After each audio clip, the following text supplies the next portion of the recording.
오늘도 이 은혜 말씀을 읽고 듣고 묵상하는 우리 모두에게 예수님으로 행복한 한 날이 되시기를 주님의 이름으로 축복합니다. 함께 묵상하실 본문은 욥기 7장 11절로 21절의 말씀입니다. 하나님은 우리와 함께 계시며 우리를 감찰하시는 분이십니다. 그런데 욥은 하나님이 감찰하시는 것이 아니라 자기 자신을 감시하는 분으로 오늘 본문에 표현하고 있습니다. 그만큼 욥의 현실이 고통스럽고 그런 욥을 끝까지 추적하여 고난에 고난을 더하신다는 하나님을 향한 원망과 탄식이 담겨져 있는 것입니다. 욥은 영혼의 아픔과 마음의 괴로움 때문에 불평을 쏟아놓습니다. 그는 왜 하나님께서 자신을 두렵게 하시는지, 아침마다 권징하시고 순간마다 단련하기를 어느 때까지 하시려는지 욥은 괴로워하며 묻고 있습니다. 하나님은 죄를 지은 자의 죄까지도 용서해 주시는 분이신데 어찌하여 죄 없는 나에게 이런 말도 안 되는 고난을 주셨는지 욥은 그 하나님 앞에 탄식하고 있는 것입니다.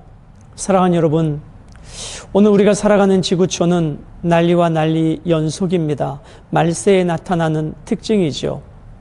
코로나19로 고난 중에 있지만 러시아가 우크라이나 침공으로 인해서 지금 세계는 어두움 속에 놓여져 있습니다. 그 전장의 한복판에 있는 우크라이나 백성들은 얼마나 두렵고 무서울까요? 역사의 주권자이신 하나님 앞에서 오늘도 우리가 하루하루 하나님의 은혜가 아니면 살 수 없는 존재임을 기억하고 오늘의 말씀 앞에 함께 서볼 수 있기를 원합니다.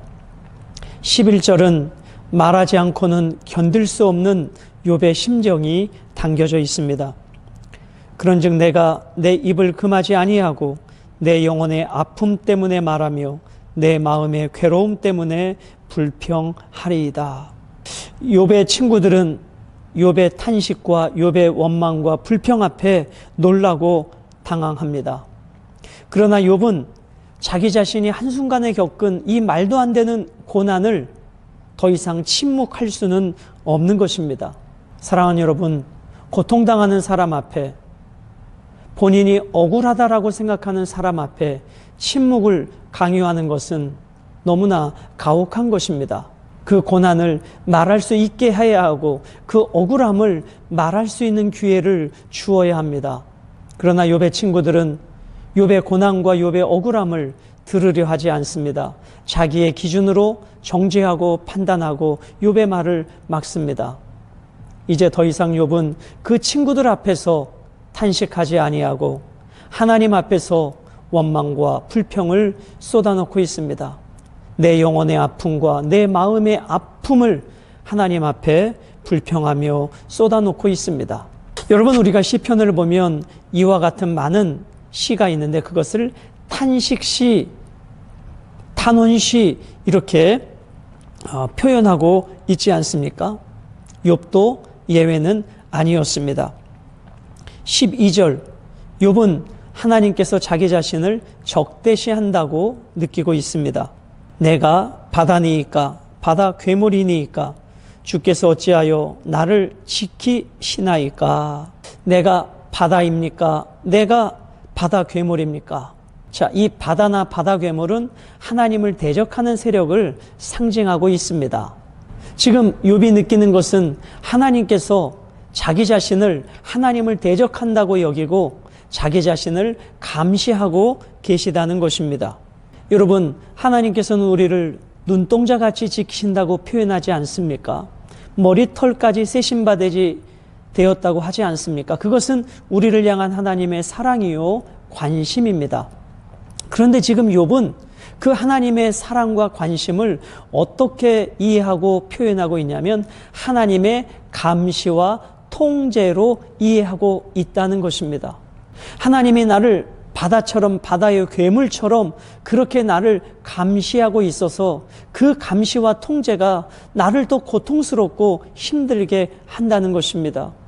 사랑하는 여러분, 나를 감시하시는 하나님이 아니라 나를 감찰하시는 하나님이십니다.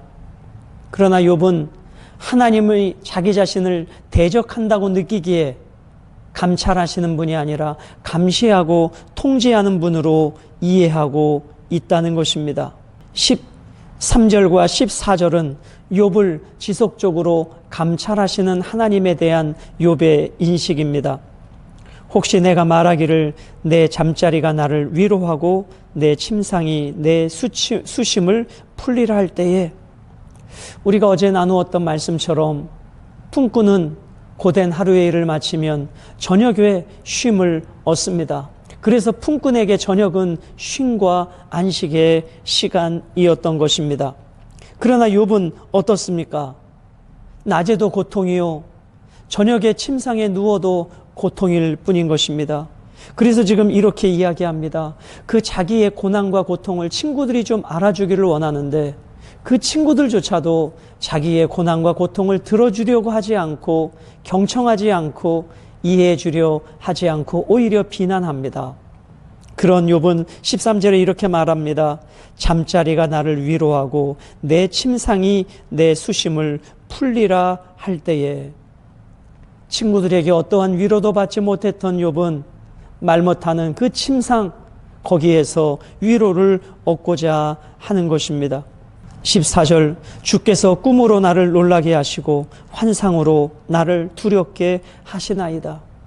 친구들에게 위로받지 못했던 욥은 이 침상에서나마 위로받으려고 하는데, 그런데 하나님은 꿈을 통해서, 환상을 통해서도 욥을 계속해서 힘들게 하고 계시다는 것입니다. 자기 자신을 끊임없이 감시하시고 통제하신다. 숨 쉴 틈도 주지 아니하고 자기 자신을 감시하고 통제하시는 그 하나님에 대한 욥의 이 불평이 쏟아져 나오고 있습니다. 그래서 15절과 16절은 차라리 사는 것보다 죽는 것이 낫다라고 하는 욥의 절망의 탄식을 봅니다.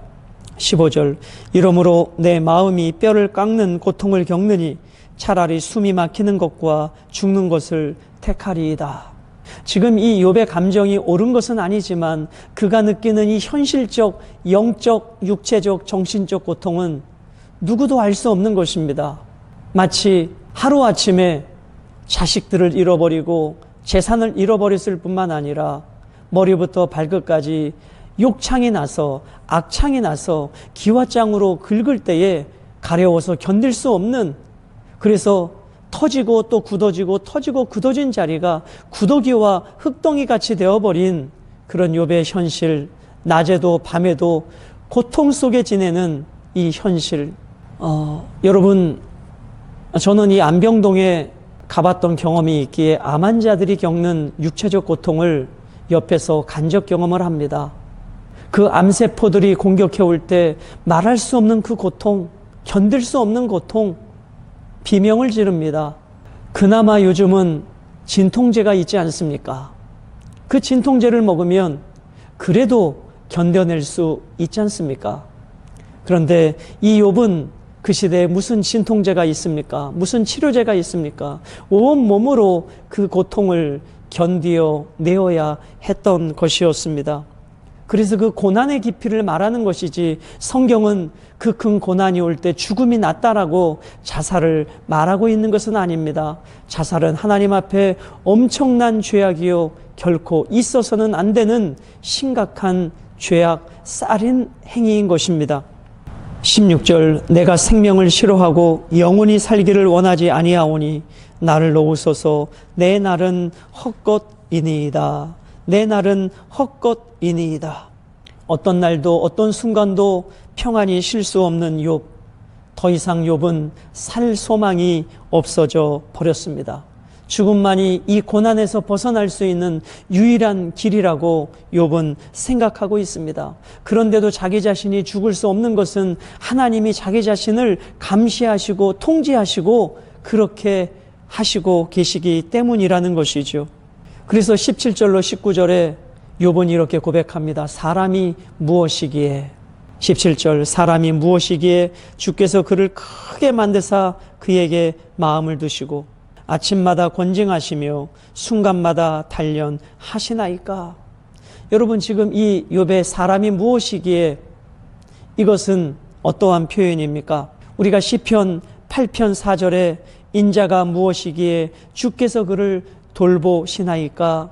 사람이 무엇이기에 주께서 그를 생각하십니까? 그런 고백이 있지 않습니까? 그것은 나를 감찰하시고 나를 생각해 주시는 아버지에 대한 감사의 표현, 아버지의 한없는 은혜에 대한 표현인데, 오늘 본문의 욥은 도대체 나라고 하는 존재가 무엇이기에 이토록 내가 죽고자 해도 죽을 수 없도록 하나님이 나를 아침마다 권징하시고 순간마다 나를 이 고난으로 단련하십니까?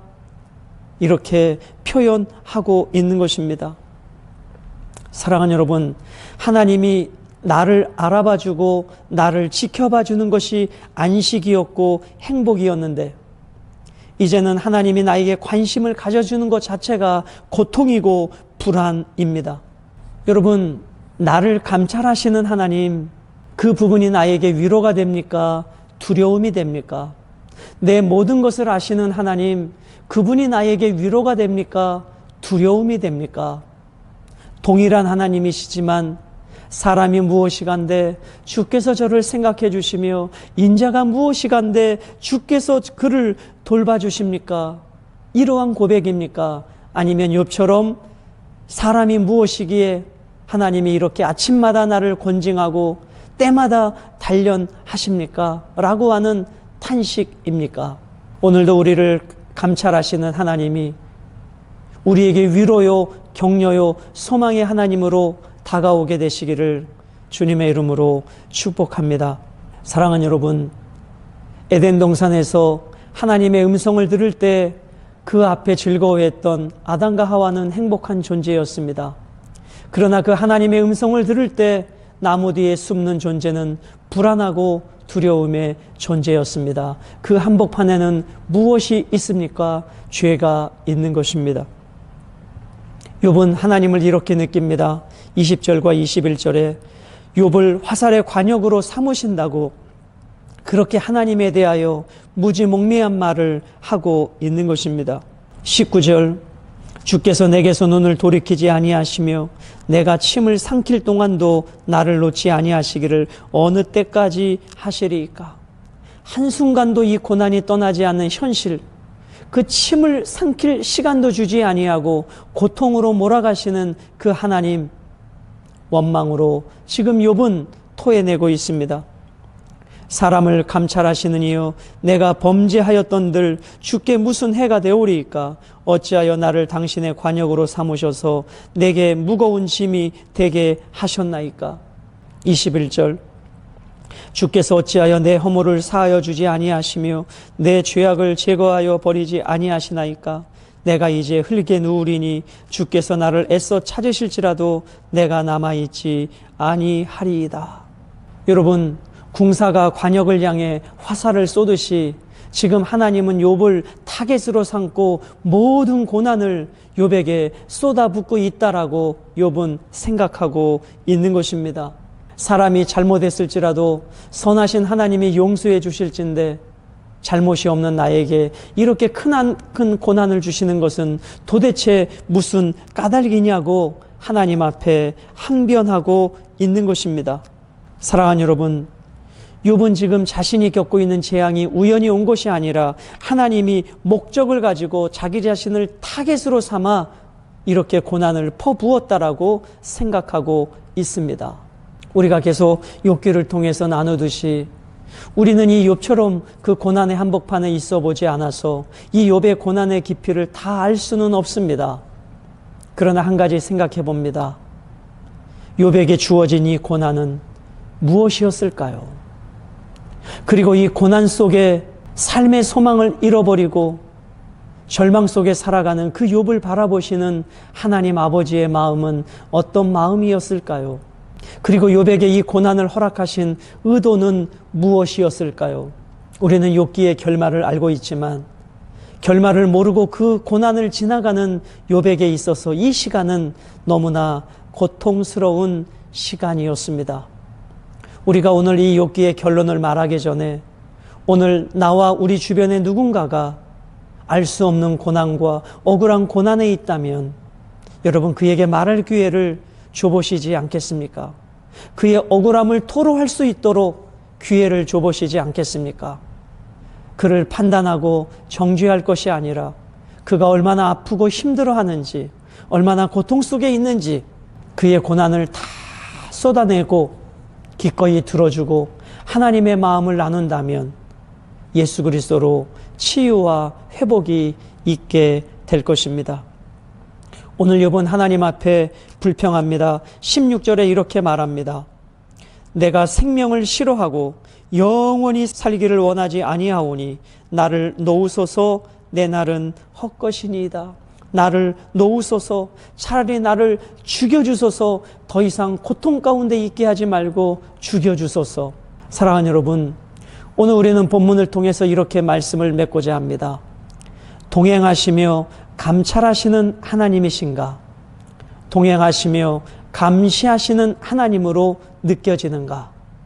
우리 안에 죄가 있을 때 감시하시는 하나님으로 느껴지지만 하나님과 친밀함으로 나아갈 때 나를 감찰하시고 나의 안고 일어섬을 하시는 그 위로의 하나님으로 느껴지게 될 것입니다. 오늘도 이 예수님으로 위로받으시고 이 어렵고 힘든 하루하루 주님의 이름으로 승리하게 되시기를 주님의 이름으로 축복합니다.